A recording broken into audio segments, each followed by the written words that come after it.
नमस्कार दर्शक बंधु आपण मानक मो चैनल को स्वागत। दर्शक बंधु 11 जून 2025 रे ज्येष्ठ पूर्णिमा बा देवस्नान पूर्णिमा पड़िबा को जाउअछि। एही महासंजोग रे आपण माने जदि नडियार एही उपायटी को करि नियंती ताहले आपणक जीवन रे चलीथिबा समस्त समस्या दूर होई जिवो एवं आपणकर समस्त ग्रह पीड़ा मध्य दूर होई जिवो।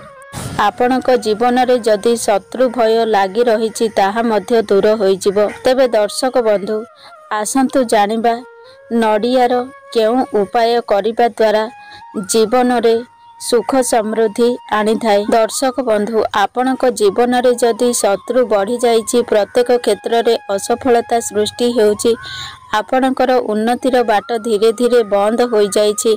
आपण जेते परिश्रम कले मध्य आपणको सफलता मिली पारु नाही। आपणकर आर्थिक समस्या देई गति करिबा को पडुछि। गृह रे अशांतिर वातावरण लागी रहिछि। आपणको ऊपरे ऋण करजर भार मध्य बढ़िबा को लागिछि किंबा आपणको घरे बारंबार दुर्घटना घटुछि।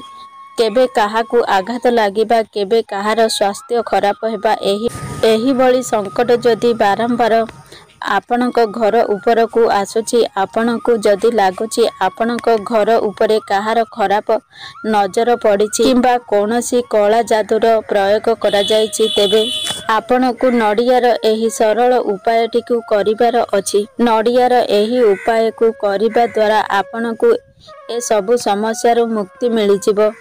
ए सबु समस्या गुड़िक आपणक जीवन रु दूर होई जिवो। आपणकर शत्रु जेते शक्तिशाली होइथिले मध्य एवं से जेते जहा कले मध्य आपणक ऊपर ताहार कोनोसी भी प्रभाव पड़िबो नाही।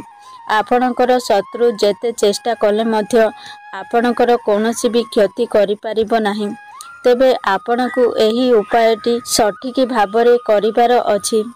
तेबे गुरुत्वपूर्ण कथा हेउछि आपण उपायटी को भल भाबरे बुझिबा उचित एवं सठिक विधि रे ताकू करिबा उचित तेबे जाई एहा आपण को फल प्रदान करिथाए। तेबे आपण जेतेबेले उपायटी को करिबे मन रे संपूर्ण विश्वास रखी आपण एही उपायटी को करिबे जे निश्चित भाबरे एहा आपण को फल प्रदान करिवो। मन भितरे शंका रखी संदेह रखी एही उपायटी को आपण पालन करिबे नाही कारण आपण जदि संपूर्ण विश्वास न रखंती तेबे एहा आपण को फल प्रदान करिबो नाही। दर्शक बंधु आपण माने जानती विश्वास रे मिलंती हरि तर्के बहु दूर। आमे जदि ईश्वर को भक्ति करिथाउ तो प्रत्येक स्थान रे प्रत्येक क्षेत्र रे आमे ईश्वर को पाइथाउ ईश्वर को देखिथाउ तांकर सत्ता अनुभव करिथाउ। किंतु जेउ व्यक्ति माने ईश्वर को विश्वास करती नहीं श्रद्धा करती नहीं जदि स्वयं ईश्वर तांको सामने रे ठिया होई जाती तेबे से तांको ईश्वर भली प्रत्ययमान हेबे नहीं। आपणकर विश्वास उपरे ही सबु किछि आधारित अटे।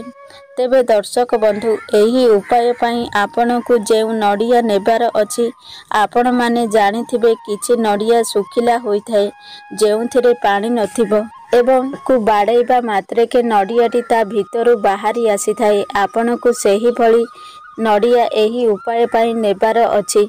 संपूर्ण सुखिला नडिया पानी वाला नडिया आपण एहा पई नेई पारिबे नाही। आपण जदि पानी थिबा नडिया नियंती तेबे एहा आपण को कोनोसी फल प्रदान करिबो नाही।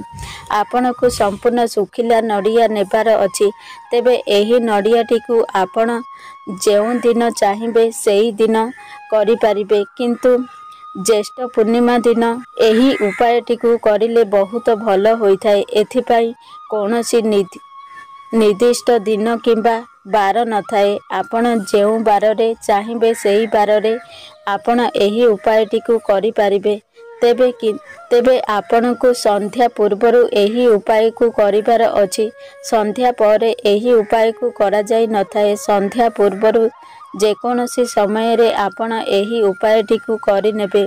दर्शक बंधु एही उपायटी को करिबा द्वारा आपणक गृह रे वस्तु दोष एवं ग्रह दोष मध्य कटि जाई थाए कारण ଗୃହରେ ଯଦି ବସ୍ତୁ ଦୋଷ ରହିଥାଏ ବା ଗ୍ରହ ଦୋଷ ରହିଥାଏ ତେବେ ଏହା ଦ୍ୱାରା ମଧ୍ୟ ଆପଣଙ୍କର ଉନ୍ନତି ହୋଇପାରି ନଥାଏ। ଘରେ ସର୍ବଦା ଅଶାନ୍ତିର ପରିବେଶ ଲାଗି ରହିଥାଏ। ଯେଉଁ ଗୃହରେ ଗ୍ରହ ଦୋଷ ରହିଥାଏ ବା ବସ୍ତୁ ଦୋଷ ରହିଥାଏ ସେଠାରେ ବ୍ୟକ୍ତି କଦାପି ବି ଉନ୍ନତି କରିପାରି ନଥାଏ। ଆପଣ ଯେତେ ପରିଶ୍ରମ କଲେ ମଧ୍ୟ ଯେତେ ଚେଷ୍ଟା କଲେ ମଧ୍ୟ ଘରେ ଆପଣଙ୍କର ଉନ୍ନତି ହୋଇପାରିବ ନାହିଁ କିମ୍ବା ଗୃହରେ ଶାନ୍ତି ସମୃଦ୍ଧି ମଧ୍ୟ ରହିବ ନାହିଁ। ଏତେ ପଇସା ରୋଜଗାର କଲେ ମଧ୍ୟ ତାହା ଆପଣଙ୍କର କୌଣସି ନା କୌଣସି ବାଟରେ ଖର୍ଚ୍ଚ ହୋଇଯିବ। ଗୃହର ସଦସ୍ୟମାନେ ଅଧିକ ସମୟ ବେମାରରେ ପଡ଼ିବେ। ଗୃହର ସଦସ୍ୟମାନଙ୍କ ମଧ୍ୟରେ ଏକତା ମଧ୍ୟ ରହିବ ନାହିଁ ଏବଂ ସର୍ବଦା ଅଶାନ୍ତିର ପରିବେଶ ଲାଗି ରହିବ। ବାରମ୍ବାର ଘରେ ଦୁର୍ଘଟଣା ମଧ୍ୟ ହୋଇଥାଏ। ତ ଆଜିର ଏହି ଭିଡ଼ିଓରେ ମୁଁ ଆପଣଙ୍କୁ ଯେଉଁ ଉପାୟଟିକୁ କହିବି ତାହା ଆପଣଙ୍କର ଶତ୍ରୁମାନଙ୍କ ଠାରୁ ଆପଣଙ୍କୁ ରକ୍ଷା କରିବା ସହିତ ଏସବୁ ସମସ୍ୟାରୁ ଆପଣଙ୍କୁ ରକ୍ଷା କରିବ। ଆପଣଙ୍କର ଶତ୍ରୁ ଗୁପ୍ତରେ ଥାଉ କିମ୍ବା ଆପଣଙ୍କର ସାମ୍ନାରେ ଥାଉ ଆପଣଙ୍କ ସମ୍ମୁଖରେ ଶକ୍ତିହୀନ ହୋଇଯିବ। ଯେତେ ଚେଷ୍ଟା କଲେ ମଧ୍ୟ ଆପଣଙ୍କର କୌଣସି କ୍ଷତି କରିପାରିବ ନାହିଁ। ତ ଏହି ଉପାୟ ପାଇଁ ଆପଣ ମାର୍କେଟରୁ ଗୋଟିଏ ଶୁଖିଲା ନଡ଼ିଆ ନେଇକି ଆସିବେ।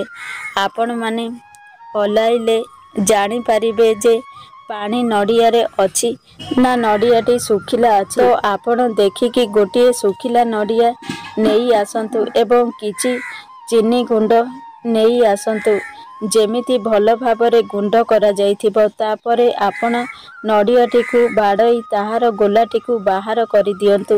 ଦେଖିବେ ସେହି ଗୋଲାଟି ଯେମିତି ନ ଫାଟେ କିମ୍ବା ନ ଭାଙ୍ଗିଯାଏ। ତାପରେ ତା ଉପରୁ ଆପଣ କାଟିବେ ଏବଂ ସେହି ଗୁଣ୍ଡ ଚିନି ଗୁଡ଼ିକ ଭରି କରନ୍ତୁ। ସମ୍ପୂର୍ଣ୍ଣ ନଡ଼ିଆରେ ଆପଣ ଗୁଣ୍ଡ ଚିନି ଭରିଦେବେ ଯେମିତି ତା ଭିତରେ ଆଉ ଖାଲି ଜାଗା ନ ରହେ। ତାପରେ ସେହି ନଡ଼ିଆକୁ ଆପଣ ଦୁଇ ହାତରେ ଧରି ପ୍ରଭୁ ମହାଦେବ, ଶ୍ରୀ ଗଣେଶ ଏବଂ ମାତା ପାର୍ବତୀଙ୍କୁ ନିବେଦନ କରି କହିବେ, ହେ ପ୍ରଭୁ, ମୋ ଜୀବନରେ ଚାଲିଥିବା ସବୁ ସମସ୍ୟା ଦୂର ହୋଇଯାଉ। ମୋ ଜୀବନରେ ଚାଲିଥିବା ଦୁଃଖ କଷ୍ଟ ସମସ୍ୟା ଏବଂ ସଙ୍କଟରୁ ଆପଣ ଦୂର କରିଦିଅନ୍ତୁ।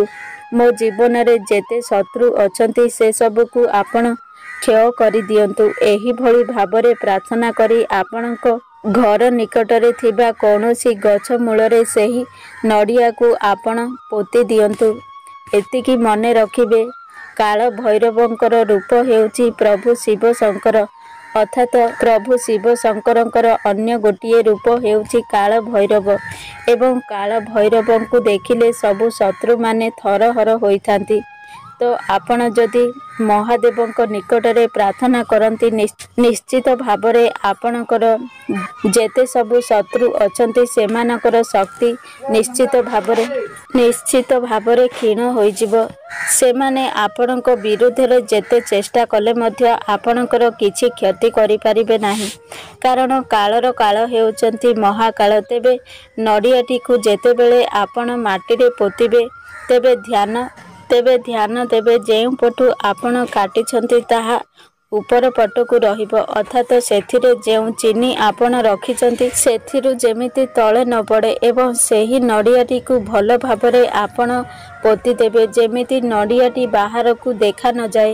ତେବେ ସମ୍ପୂର୍ଣ୍ଣ ଭାବରେ ଘୋଡ଼ାଇଲା ପରେ ଆପଣ ଅଳ୍ପ କିଛି ବାଟ ରଖିବେ ଯେମିତି ପିମ୍ପୁଡ଼ିମାନେ ତା ଭିତରକୁ ଯାଇ ଚିନି ଗୁଡ଼ିକ ଖାଇପାରିବେ। ସେହି ନଡ଼ିଆଟିକୁ ଯେମିତି ପିମ୍ପୁଡ଼ି ଖାଇବାକୁ ଲାଗିବେ ଆପଣଙ୍କ ଜୀବନରେ ଚାଲିଥିବା ସମସ୍ୟା ଗୁଡ଼ିକ ସେତେ ଦୂର ହେବାକୁ ଲାଗିବ ଏବଂ ଯେତେବେଳେ ସମ୍ପୂର୍ଣ୍ଣ ରୂପରେ ସେହି ଚିନି ନଡ଼ିଆକୁ ପିମ୍ପୁଡ଼ିମାନେ ଖାଇଦେବେ ତ ଆପଣଙ୍କ ଜୀବନରେ ଚାଲିଥିବା ସବୁ ସମସ୍ୟା, ଶତ୍ରୁ ଭୟ ସମ୍ପୂର୍ଣ୍ଣ ରୂପରେ ଦୂର ହୋଇଯିବ। ଗୃହର ବସ୍ତୁ ଦୋଷ, ଗ୍ରହ ଦୋଷ ସବୁ କିଛି ଠିକ୍ ହୋଇଯିବ। ଦର୍ଶକ ବନ୍ଧୁ, ମହାଦେବଙ୍କୁ ପଶୁପତି ବୋଲି ମଧ୍ୟ କୁହାଯାଏ, ଅର୍ଥାତ୍ ପଶୁମାନଙ୍କର ନାଥ, ଜୀବମାନଙ୍କର ନାଥ ଏବଂ ଯେତେବେଳେ ଆପଣ ପଶୁମାନଙ୍କ ପାଇଁ, ଜୀବମାନଙ୍କ ପାଇଁ କିଛି କରିଥାନ୍ତି ତ ନିଶ୍ଚିତ ଭାବରେ ଆପଣଙ୍କୁ ମହାଦେବଙ୍କର କୃପା ପ୍ରାପ୍ତ ହୋଇଥାଏ। ଦର୍ଶକ ବନ୍ଧୁ, ଯଦି ଆପଣ ପ୍ରକୃତ ଶ୍ରଦ୍ଧା ଓ ଭକ୍ତିର ସହିତ ମହାଦେବକୁ ପ୍ରାର୍ଥନା କରୁଛନ୍ତି ଏବଂ संपूर्ण विश्वासर सहित एही उपायटिकु करंती तो आपण जानि नियंतु निश्चित भावरे आपणकर समस्त इच्छा गुड़िक पूरण होइथाए। आपणक जीवनरु शत्रु भय दूर होइजिब, आपणकर ग्रह दोष दूर हेब, ता सहित वस्तु दोष मध्य दूर होइजिब। जीवन रे चलीथिबा समस्त प्रकारर समस्या आपणक जीवनरु दूर होइजिब। आपणक जीवनरु उन्नतिर मार्ग खोलिजिब। घरे सदस्य मानक मध्यरे एकता बढ़िब, भल पाइबा बढ़िब एवं आपणक घरे जेउ बारंबार दुर्घटना गुड़िक हेउथिला ताहा मध्य बंद होइजिब। आपणक घरे शांति एवं सुख समृद्धि आसिब।